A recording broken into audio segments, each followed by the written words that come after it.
The England fast bowler who terrorized batsmen just got awarded an OBE and built a business empire nobody saw coming. Stay until the end to discover how he turned cricket fame into multiple successful ventures and royal recognition. You remember Devon Malcolm as the lightning-fast bowler who made batsmen jump out of the way, the man who took 9 wickets for 57 runs in one of the greatest bowling performances in Test cricket history. But what happened after he hung up his cricket boots will completely change how you see this Jamaica-born England legend. This isn't just another story about a cricketer who retired and faded away. This is about a man who used his cricket career as the foundation to build something much bigger, something that just earned him recognition from the King of England himself. Devon Malcolm wasn't supposed to become a cricket legend. Born in Kingston, Jamaica, he moved to England as a young man with dreams but no clear path to success. Cricket wasn't even his first choice.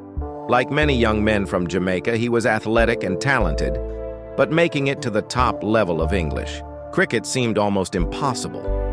The English cricket system in the 1980s wasn't exactly welcoming to players who looked different or spoke with Caribbean accents. Malcolm had to fight for every opportunity, proving himself again and again in ways that English-born players never had to. When he first started playing county cricket for Derbyshire, nobody expected much from this tall, gangly, fast bowler who seemed to have trouble controlling where the ball went. Malcolm was raw, unpolished, and sometimes wild with his bowling. Batsmen never knew if he would bowl a perfect Yorker or send, the ball flying over their heads. But there was something special about his pace. When Malcolm got it right, the ball came down like a thunderbolt, faster than almost any bowler in world cricket. The problem was getting it right consistently. His early years in English cricket were tough. Malcolm faced racism that would have broken many people. Crowds sometimes shouted awful things at him. Team selection often seemed unfair. He was dropped from teams for reasons that had nothing to do with his performance. But every setback made Malcolm more determined.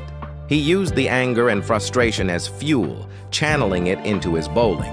When he ran in to bowl, all that pain and determination came out through his right arm at over 90 miles per hour.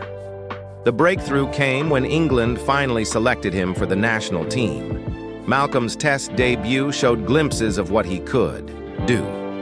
But it was his famous performance against South Africa at the Oval in 1994 that changed everything. The South African batsmen had been talking tough, suggesting that English bowlers weren't good enough to trouble them. Malcolm heard these comments and made them pay in the most spectacular way possible. 9 wickets for 57 runs.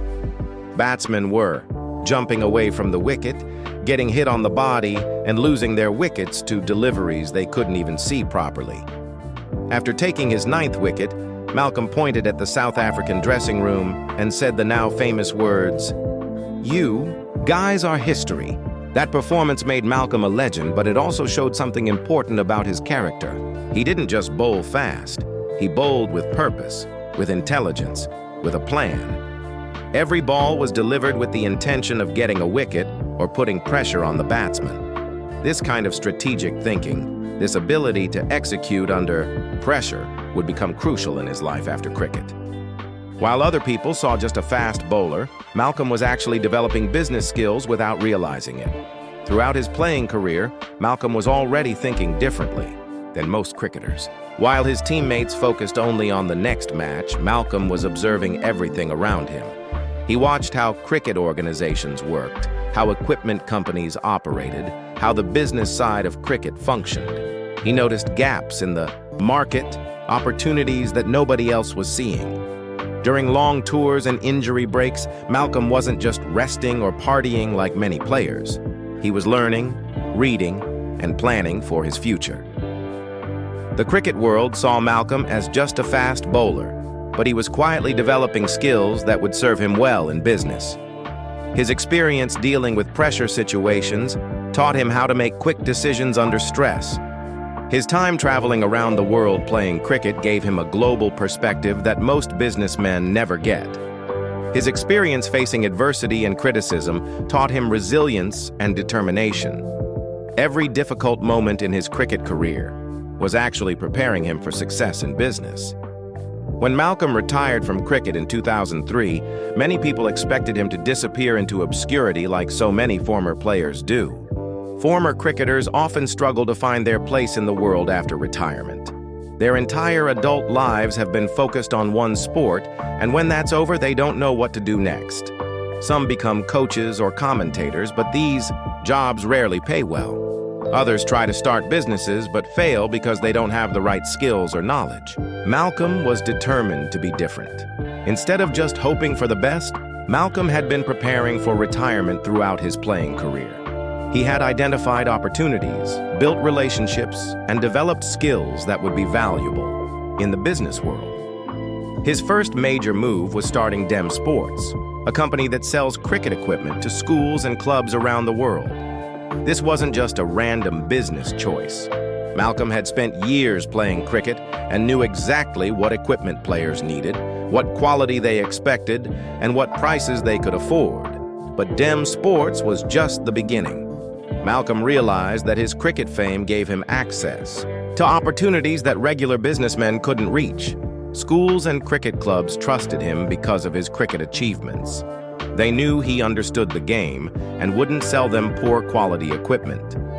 International customers were willing to buy from him because of his global reputation. Malcolm was using his cricket career as a business advantage in ways that were completely legal and ethical.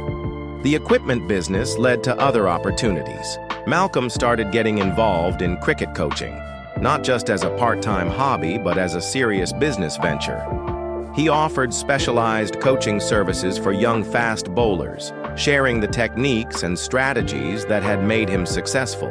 Parents were willing to pay premium prices for their children to be coached by a former England international. Cricket clubs hired him for training camps and special events. Every coaching session was building his reputation and expanding his network. What makes Malcolm's business story different from other former cricketers is how strategically he planned everything. He didn't just jump into random business ventures hoping they would work. He carefully studied each opportunity, used his cricket connections to gather information, and only invested time and money in ventures where he had real advantages. His cricket career had taught him patience and discipline, qualities that are essential in business but rare among entrepreneurs. Malcolm also recognized that his story as a Jamaica-born player who succeeded in English cricket made him valuable in ways beyond just equipment sales and coaching. Companies wanted to hire him as a spokesperson because he represented diversity and success. Organizations invited him to speak at events because his story inspired people. Government agencies consulted with him on sports development programs because of his expertise and credibility. Each of these opportunities brought income, but more importantly, they expanded his influence and opened doors to even bigger opportunities. The cricket equipment business grew steadily, but Malcolm's biggest breakthrough came when he started getting involved in cricket development programs. His experience as a player from a cricket-loving country who had succeeded in England made him perfect for roles in international cricket development. Organizations like the ECB started hiring him for special projects, consulting work, and eventually, permanent positions. These weren't just honorary roles or token appointments. Malcolm was doing real work, making real contributions, and earning significant income. His appointment as the ECB's Black Communities Liaison Officer was a perfect example of how Malcolm had positioned himself for success after cricket. This wasn't a job that was created for him out of charity, or because people felt sorry for a retired cricketer. Malcolm had earned this role through years of work in cricket development, his genuine expertise in community engagement, and his proven ability to connect with diverse groups of people. The role came with a good salary, benefits, and most importantly, it gave Malcolm influence over important decisions in English cricket. Malcolm's work in cricket development led to recognition from the highest levels. When he was awarded the OBE for services to cricket and diversity in June 2025, it wasn't just about his playing career. The award recognized his work in building bridges between different communities, helping young cricketers from diverse backgrounds, and using cricket as a tool for social development. This kind of recognition doesn't come to people who just show up and collect paychecks. It comes to people who make real differences, who create lasting change, who use their platforms responsibly. The OBE award also shows how completely Malcolm had transformed himself from just a cricketer into a respected figure in British society. When the King of England awards you an honor, it means you've contributed something significant to the country. Malcolm's journey from a young Jamaican immigrant to an OBE recipient is an incredible story of personal transformation and social mobility. But it didn't happen by accident. Every step was planned, every opportunity was maximized, every setback was turned into a learning experience. Today, Malcolm's business interests extend far beyond cricket equipment. He's involved with Black Opal Travel Group, working on cricket, tourism and sports travel. He does match refereeing for international cricket, earning good fees while staying connected to the game he loves. He's involved in charity work that not only helps communities, but also enhances his reputation and expands his network. He gives speeches and presentations that earn speaking fees while building his personal brand. Each activity supports and reinforces the others, creating a business ecosystem that generates multiple income streams.